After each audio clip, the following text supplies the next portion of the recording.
Hi everyone, I hope you're all well. So, I want to share today about one important aspect of the twin flame journey which will make all the changes in your life, which will put you in a mode of surrender, which will bring abundance, which will bring in union, which will bring in a huge shift in your life and the life of your twin flame. And that is, when you start operating from a higher self. Now, this understanding of what the higher self is something which is not easily understood. It is not easily, mm, you know, you can't kind of wrap your head around it when you are explained this in words. You'll say, I'm already operating from my higher self. Your higher self is a place of peace and a lot of, non-judgment, and a place of allowing, a place of great attunement to energies around you, and a place where you are in a constant connection with the divine and the universe. There is no pain, or there is no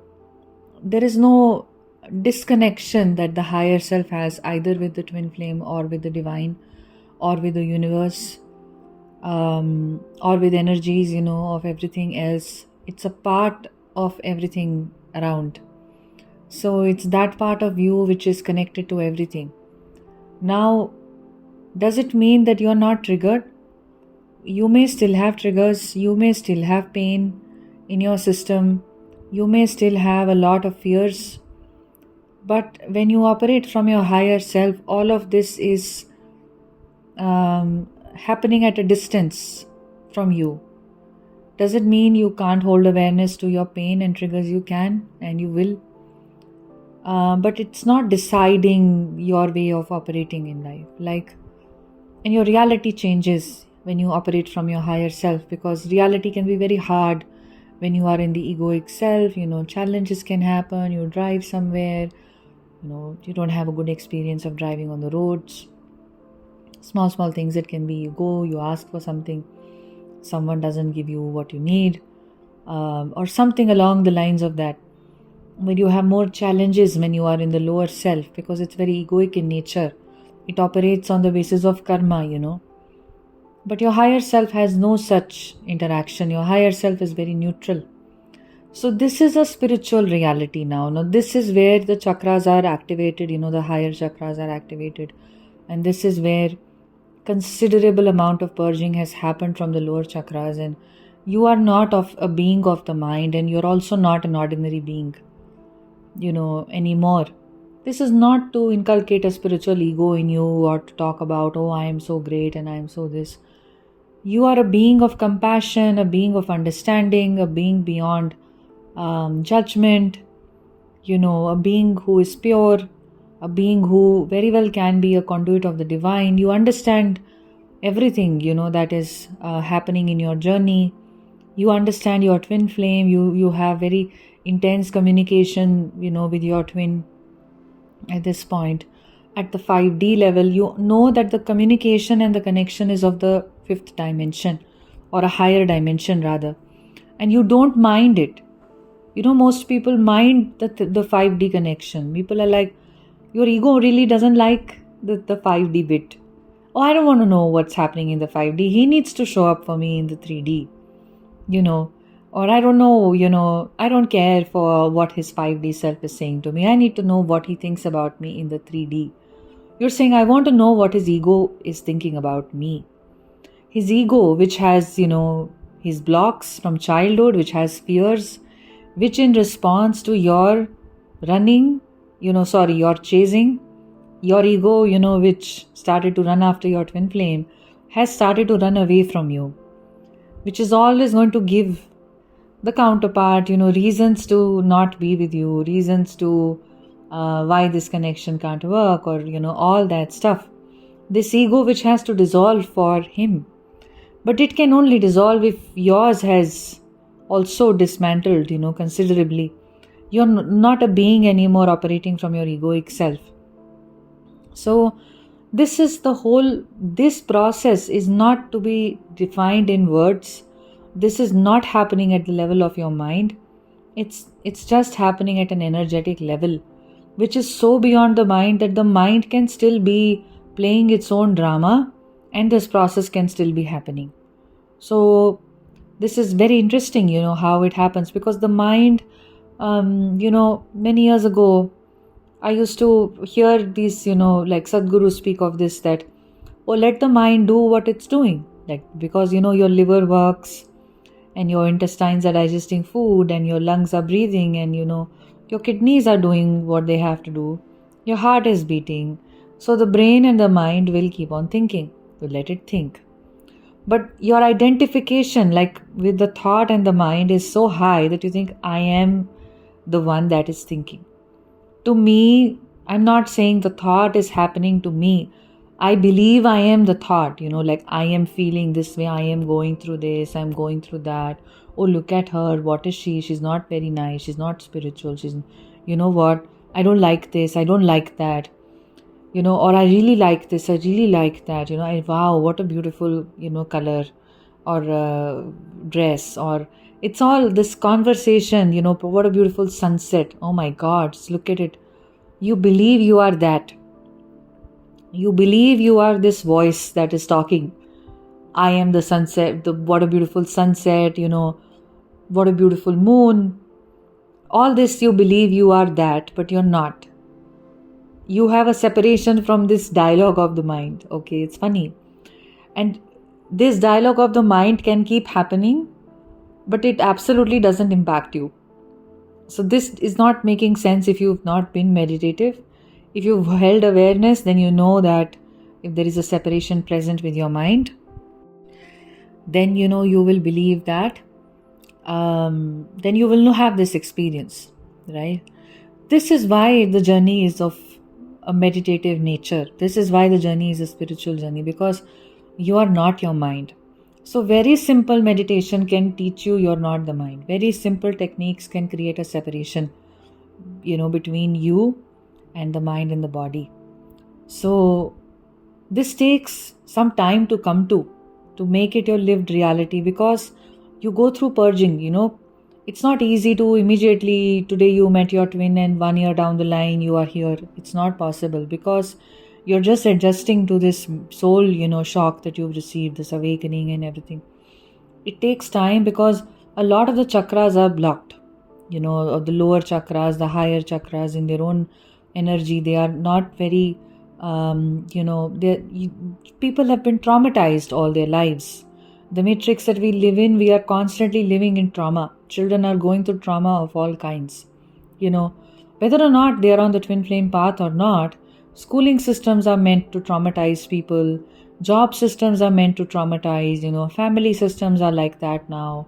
Everywhere, either you have a trauma of, even if your family was together from an, more like a cultural kind of a conditioning you had, a traditional upbringing, your parents didn't separate or anything, but there was a lot of abuse, in the house, or a lot of fighting in the house, or not a conducive atmosphere. Vis-a-vis, if you had a not so traditional upbringing, maybe in the West somewhere, your parents separated, or something like that happened, then that caused another kind of a trauma. So there is always this, we are living in a society which is just horrible, like in really every human being, whether or not they are on this path, has their own wounding. It's like a systematic suffering that is being inflicted, and who is inflicting it? Really, I don't know whom to blame. We can't blame anybody. Everybody is inflicting it on everybody. If you're unconscious and you've been given a certain kind of a judgment and trauma, which you suffered, you're also inflicting it on the other, because you're also judging the other with the judgment that you received. This is that journey where you're surpassing your own judgment and, your lack of self-compassion and all that. And you're moving on to then not judging anybody else and also offering the same compassion to other. And this is something everybody will catch on to. It's not that others don't catch on to, your frequency or your certain energy and stuff like that. They do see that light in you.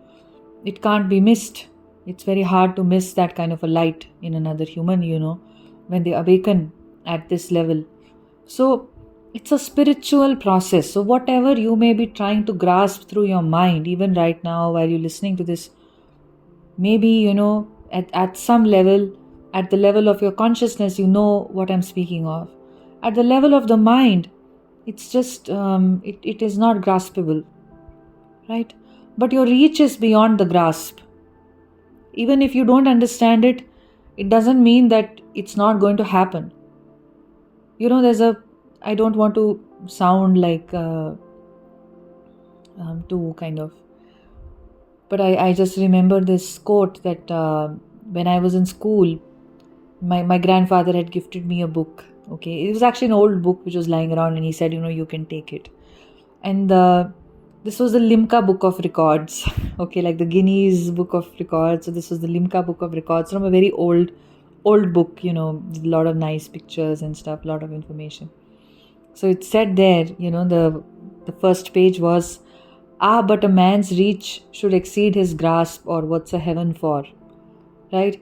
And this was a saying by Robert Browning. And then when I went to college, I realized, there's a poem by Robert Browning called Andrea del Sarto, where, this line figures and all of that.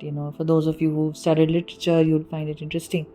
So essentially, I found this line to be so interesting. I didn't understand it when I first heard it. I was too young, and I kind of pondered over it. What does it mean? What does it mean? And I kept thinking about it. And finally, after a few days, I got it at that age. And it just means that a man's reach should exceed his grasp, or what's a heaven for. So basically, where you are capable of reaching should be beyond what you understand. And this is exactly what the definition of heaven is. So in some sense, when we are aspiring for things, you're aspiring to come into union, you're aspiring, to have that higher self experience within you. It is something which is beyond the grasp of your mind. And that's okay, because that is the definition of heaven. That is the definition of being in that higher state. Heaven is just a higher state of being, a higher state of consciousness where you have, if you are supposed to relate to the world, it's going to only happen through positive emotions. It's not going to be anything negative, It's not going to be a state defined by positive emotions. It's not, I feel happy, I feel this, I feel that. Those are all the consequences of your higher state. Right? It's not that because you feel that you are in a higher state. You're in a higher state, so you feel that way. So this is the process of this separation of your egoic self, from who you really are, from your consciousness, your awareness, is what this journey is about. It's bringing you towards it. And let me reiterate this, that if you find yourself to be on the twin flame path, you are meant to be walking this path. Everyone may have a twin flame, but not everybody has a twin flame journey. They may not have their twin flames incarnated. They may not be aware of the term twin flames. They may have a different plan. But your soul decided that, I am going to be walking this path, and your counterpart showed up. So the DNA, or you might say the blueprint rather, because we're trying to anyway separate from the body and the mind, the blueprint of the spiritual awakening is present within you. And it's not graspable by the mind. So sometimes when we are speaking on this channel or elsewhere, in other places when you're listening, it's still conversational at the level of the mind, because somewhere we have to prep the mind to allow us to have that leap. But otherwise, that whole process of your awakening in your feminine energy, of you awakening as this, being that is, separate from the mental nonsense that's going on all the time, right? That is a spiritual process by itself, which is not fathomable by the mind, because it's not of the mind. So it's okay if you don't get it. How about being okay with, I don't get it, I don't know what it is? It's a great place to, all realized masters are always speaking of how wonderful it is if we accept that we don't know. And sometimes deliberately, realized masters confuse and contradict themselves, because they don't want anybody to draw a conclusion based on what they have said, because they're not into giving any prescriptive or moralistic teaching. A realized being is not interested in religion, They are interested in your spiritual liberation, in you realizing the truth. So they don't want you to be restricted by the mind. So they will always say, don't draw any conclusions. So it's something similar to that. You're being asked to not draw a conclusion. You say, okay, you know what? I don't know what this is. Or what is she talking about? I have no clue. And that's a great step if you actually come to that place. Like, it's a good step to know I have no conclusions. So like I said, realized masters are always speaking of this. Like, Sadhguru speaks of this, that it's a good place to say, I don't know. Right? Osho also spoke of this. Because what you know is only fathomable to the mind. The mind feels very satisfied when it knows.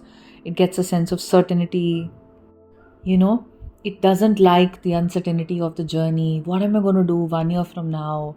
My parents are pressuring me, I have to get married. I can't get out of my relationship or my job and all that. The mind likes to have things the way it is used to, because the mind is literally the gateway through which karma is working, and karma is always cyclical, and it wants to iterate upon the same stuff over and over and over and over and over to serve itself. That's its that's how it is serving itself, right? So this is why when we are speaking of the twin flame path, we might as well just speak of a spiritual path. We might as well say the path of spiritual beings. What are they doing? Now this can be anything that you're following. This can be a pathway of devotion. We've spoken of this plenty of times, not in great detail. I'll be doing detailed videos on these pathways on Patreon at some point. And essentially, so this exact thing, that whether it's a pathway that you follow of devotion, or you follow the pathway of selfless service, or you follow a Zen pathway, you follow any teacher. There are so many pathways. Your soul will know what pathway it wants to follow, because that blueprint of the pathway is also within you. Sometime back I was listening to this spiritual teacher, and he was speaking of something, and it really hit me that, this is really true. This has also been my experience. And he's actually speaking of how when he was, a follower of the order of the, Ramakrishna Paramhansa, who was a realized being of the 19th century, right? So his disciple was Vivekananda, who traveled outside India in the West and, shared all that wisdom. So this person was basically saying that even if you have, you follow all the pathways on your spiritual path in the beginning of your life, you follow or your spiritual life, but eventually you will know what is the right path for you. You will start aligning with it, because every soul has its own wisdom. Every soul knows what I want.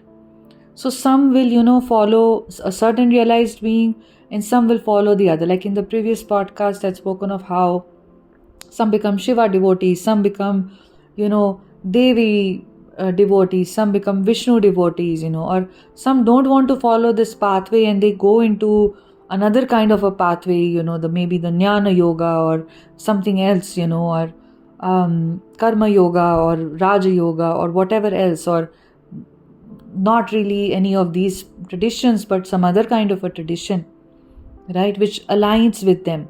And sometimes, that it may well within the ambit of your religion in which you grew up, or within the culture that, you have. And it's not a bad thing.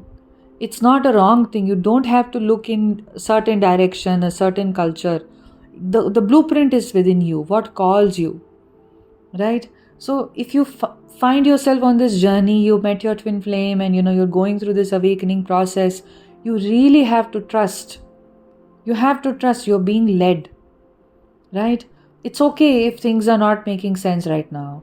It's okay if, you're not the most spiritual person. It's okay if you overthink. It's okay if you're chasing your twin flame. I'm saying that, even that, I'm saying it's okay if you're chasing your twin flame. What is wrong with it? This is where you're at right now. Nothing is wrong with it. Why can't we show ourselves some self-compassion? That's what you should be asking yourself. Does it mean you will always be a chaser? No. But can you trust that whatever is happening for your good? Even though your mind cannot grasp it. But that doesn't mean that you can't go beyond it. The journey is trying to take you beyond the mind. And that's where your heaven resides. Right? So that's probably the theme of this podcast, this saying that I shared with you all. I hope that this helps you, and it helps you to be okay with everything and relax and know that this is not a journey which will be understood by your mind. Mind will give you anxiety, mind will give you resistance, it'll give you impatience, it'll give you everything is wrong. What about this? What about that? My physical life, I have these concerns, I have these fears, I have these responsibilities. The mind will not be supportive of this process because it knows that, Osho used to say this, that the soul is awakening. When the soul starts to awaken, or the being starts to kind of take in the reins, at that point of time, the ego gets very threatened because the ego or the mind actually knows that the real master is awakening. So far, it was like a pretend master of your life, your mind and your fears and all that stuff, that the mind thrives on. Right? So because it knows that it's going to get dissolved, it protests. And that's why you have a lot of protestation on the journey with regards to why is this happening in the 5D? I don't care. What does he mean by the 5D? What do you mean by the 5D stuff? When is it going to happen in the 3D? Right? It's not understanding the value of what it is to be a being which resides within you, a being beyond the body and the mind. One day you're all going to die. I'm going to die. We're all going to die. But does that mean that life will end? No. Like just a few days back, there was a quote I came across. It was the same thing, that life continues from one dimension to the other. This was by Sadhguru. So death is really an illusion of the mind. Mind thinks, somebody passed on. But for those of you who've lost loved ones to death, you would know that life doesn't end after death. You'd know the being continues. You feel the presence. You feel all of that.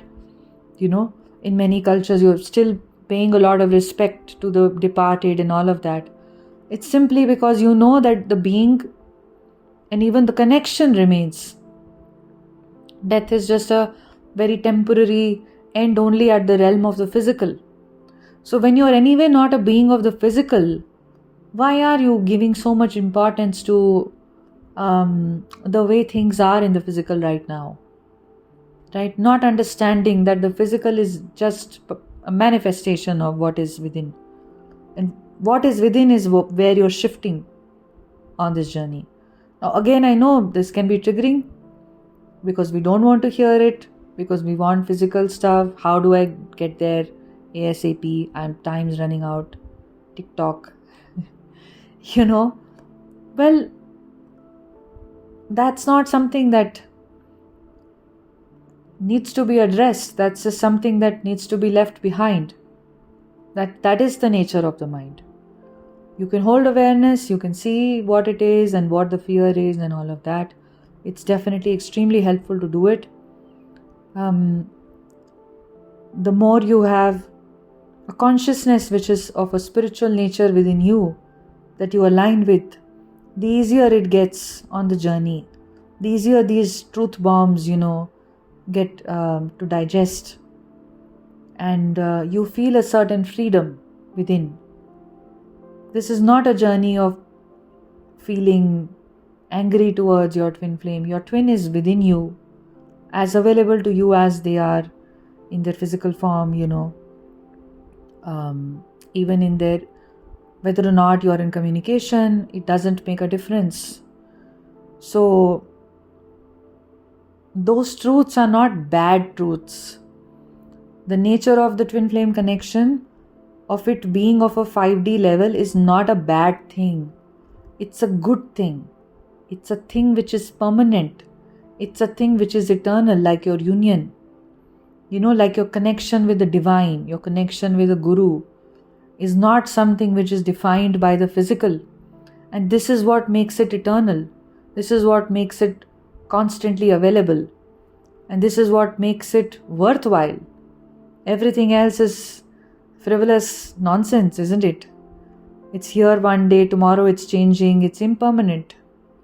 This is not of that nature because it's not of the 3D nature. So shifting your mindset about this is going to make it more acceptable. But there's nothing wrong with whatever you're going through right now in your twin flame journey. Trusting that something is going to unfold at the right time when you're ready, right? So I hope that this helps you. And if you wish to work one-on-one with me, we do very deep work. We work at an intuitive level. We do deep healing work as well, which supports you on the journey. My guidance helps you for, several months to come, even longer than that. So you can book a one-on-one session with me. You can see the types of sessions and all the details in the link. The first link in the description you see, and then you can email me to book a session at a mutually convenient date and time. And if you wish to subscribe to my Patreon, where I do very deep dive videos, a lot of how-to questions I answer, and you can click on the second link, see the types of videos that are on there. They can help you shift energetically, they can help you go deeper, they can clarify a lot of doubts, a lot of questions you have, and can answer a lot of questions that overall you may have. So you can subscribe to Patreon. It's the second link in the description. There are 2 tiers. You can see what all is there. And I'm sending you love. Have a beautiful day. Take care.